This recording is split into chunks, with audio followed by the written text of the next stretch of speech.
क्रांतिदर्शी युग ऋषि वेद मूर्ति तपोनिष्ठ पंडित श्री राम शर्मा आचार्य एवं परम वंदनीय माता भगवती देवी शर्मा द्वारा भाष्यकृत 108 प्रमुख उपनिषदों के अंतर्गत ज्ञानखंड में बृहदारण्यक उपनिषद का स्वाध्याय करेंगे।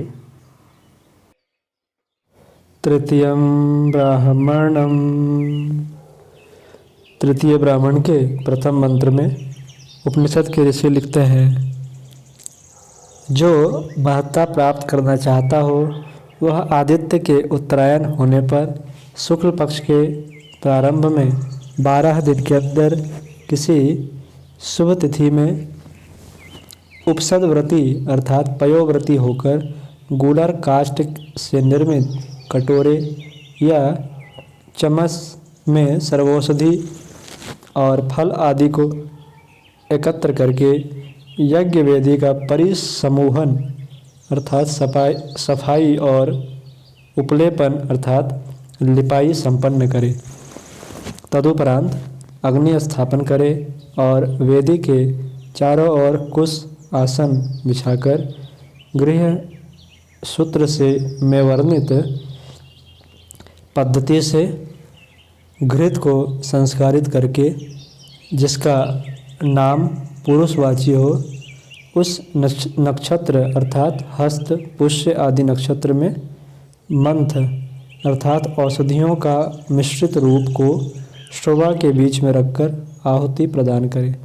आहुति के साथ इस मंत्र के माध्यम से प्रार्थना करे, हे जात वेदा अग्ने, मनुष्यों की कामनाओं में बाधा डालने वाले, तुम में प्रतिष्ठित जितने त्रियग अर्थात कुटिल देवगण हैं, उन सभी देवों को मैं आहुति प्रदान करता हूँ।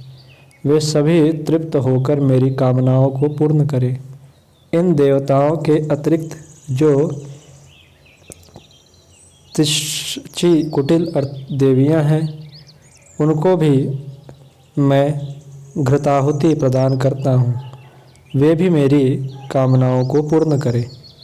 दूसरे मंत्र में उपनिषद के ऋषि लिखते हैं, साधक या यजक ज्येष्ठाय स्वाहा श्रेष्ठाय स्वाहा, इन मंत्रों से यज्ञ में आहुति प्रदान करता हुआ शोभा के अवशिष्ट घृत को मंथ में डाल देता है। प्राणाय स्वाहा वशिष्ठाय स्वाहा, इन मंत्रों से आहुति प्रदान करता हुआ संशव अर्थात श्रवा में बचे घृत को मंथ में डाल देता है। वाचे स्वाहा प्रतिष्ठाय स्वाहा, इन मंत्रों से अग्नि में हवन करते हुए संशव को मंथ में डाल देता है। चक्षुषे स्वाहा संपदे स्वाहा, मंत्र बोलते हुए आहुति करके अवशिष्ट घृत को मंत्र में डाल देता है। श्रोत्राय स्वाहा आयतनाय स्वाहा, उच्चारण करते हुए आहुति प्रदान करके बचे हुए घृत को मंत्र में डाल देता है। मनसे स्वाहा प्रजातये स्वाहा, मंत्रों से आहुति करके संस्रव को मंत्र में डाल देता है। रेतसे स्वाहा, मंत्र के साथ आहुति देकर अवशिष्ट घृत को मंत्र में डाल देता है। तीसरे मंत्र में उपनिषद के ऋषि लिखते हैं, अग्नये स्वाहा, मंत्र से अग्नि में आहुति प्रदान करता हुआ अवशिष्ट घृत को मंत्र में डाल देता है। सोमाय स्वाहा भुः स्वाहा भुवः स्वाहा स्वः स्वाहा भूर्भुवः स्वः स्वाहा ब्रह्मणे स्वाहा क्षत्राय स्वाहा भूताय स्वाहा भविष्यते स्वाहा विश्वाय स्वाहा सर्वाय स्वाहा प्रजापतये स्वाहा इत्यादि मंत्रों का उच्चारण करते हुए संशव अर्थात अवशिष्ट घृत को मंत्र में डाल देता है। चौथे मंत्र में उपनिषद के ऋषि लिखते हैं, इसके पश्चात जो मंत्र अर्थात मिश्रित द्रव्य और संस्रव टपकाया हुआ घृत पात्र में रखा है उसे स्पर्श करते हुए ब्रह्मदशी, ज्वलदशी इत्यादि मंत्र बोलते हुए कहता है कि आप प्राण स्वरूप होने के कारण सर्वत्र भ्रमणशील हैं, अग्नि रूप होने से जाज्वल्यमान हैं, ब्रह्म रूप होने से पूर्ण हैं, आकाश रूप होने से स्तब्ध हैं, सबके मित्र होने के कारण जगत रूप एक सभा तुल्य हैं। आप ही हिंडकृत और हिंडक्रियमान हैं, आप ही उद्गीत और उद्गीयमान हैं, आप ही श्रावित और प्रत्याश्रावित हैं, अर्थात आपको ही अध्वर्यु और आग्नेयग्रह अभिषुत करते हैं। आप ही मेघ में सम्यक प्रकार से विद्युत रूप में प्रदीप्त हैं, आप ही विभु विभिन्न रूप वाले और प्रभु समर्थ हैं, आप ही अन्न, ज्योति और मृत्यु हैं, आप ही सबके संहारक होने से स्वयं प्रलय स्वरूप हैं। 5वें मंत्र में उपनिषद के ऋषि लिखते हैं, इसके पश्चात मंत्र को पात्र सहित हाथ से उठाता हुआ आमनसी, आमनहि आदि मंत्रों का उच्चारण करते हुए कहे, आप सर्वज्ञ हैं, हम आपकी महिमा को भली भांति जानते हैं, आप प्राण ही राजा, ईशान और अधिपति हैं, हमें भी आप राजा, ईशान और अधिपति बनाए। 6वें मंत्र में उपनिषद के ऋषि लिखते हैं, इसके बाद उस मंत्र को 4 ग्रासों में मंत्रों के साथ भक्षण करें।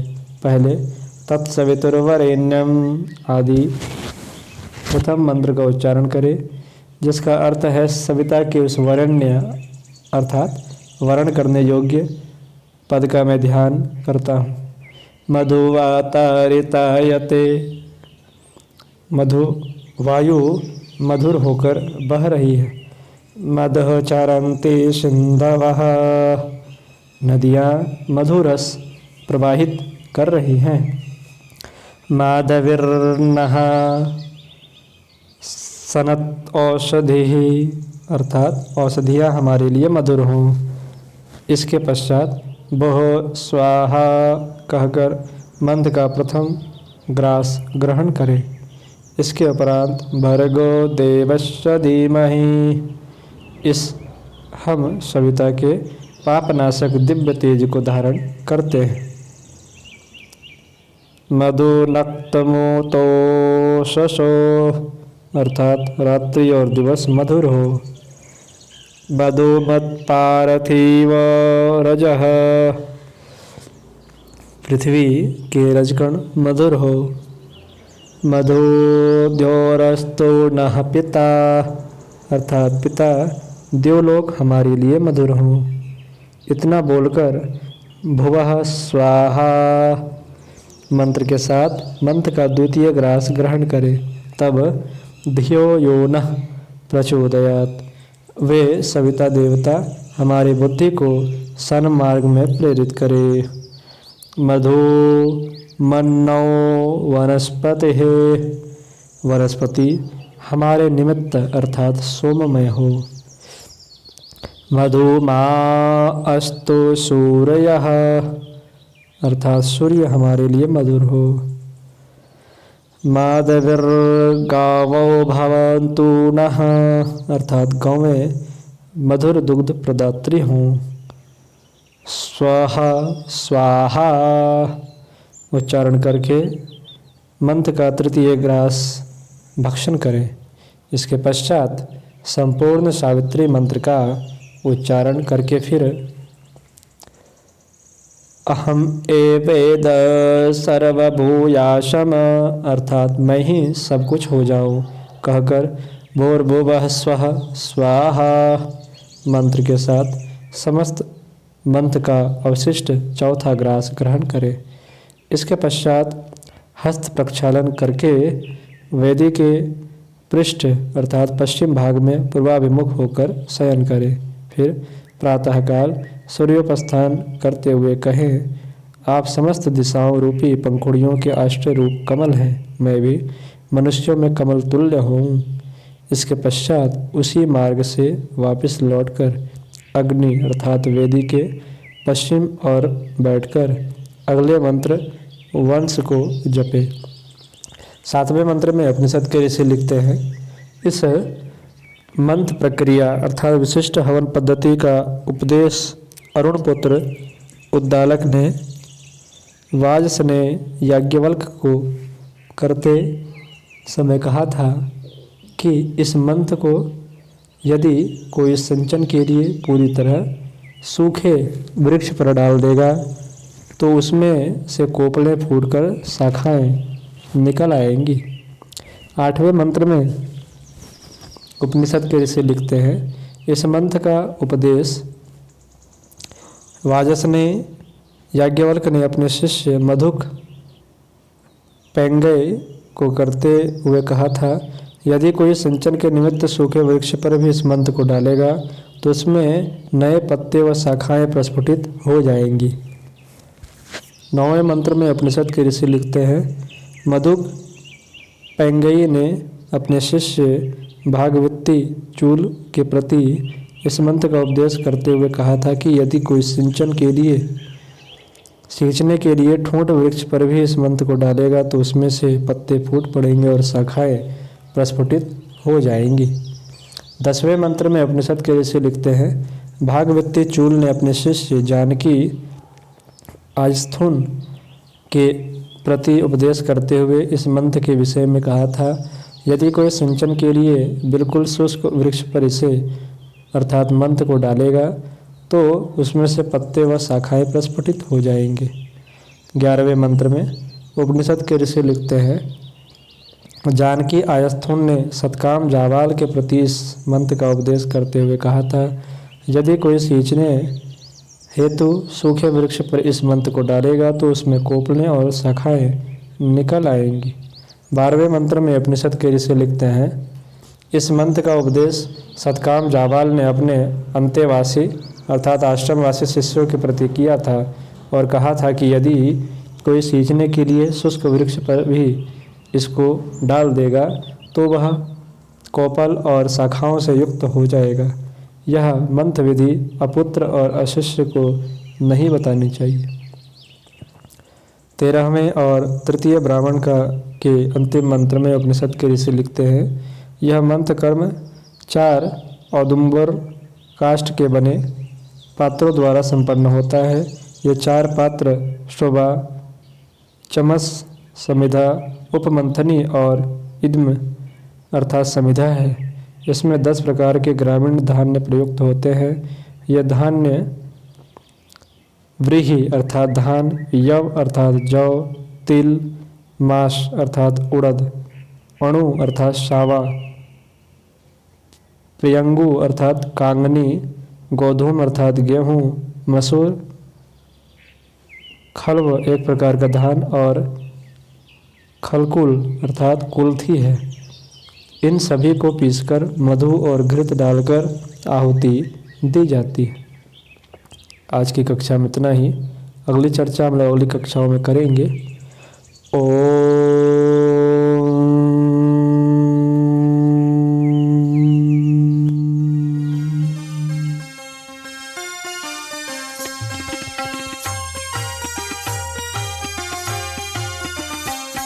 चलो गुरुदेव के सपने सजाने की शपथ ले लें। चलो गुरुदेव के सपने सजाने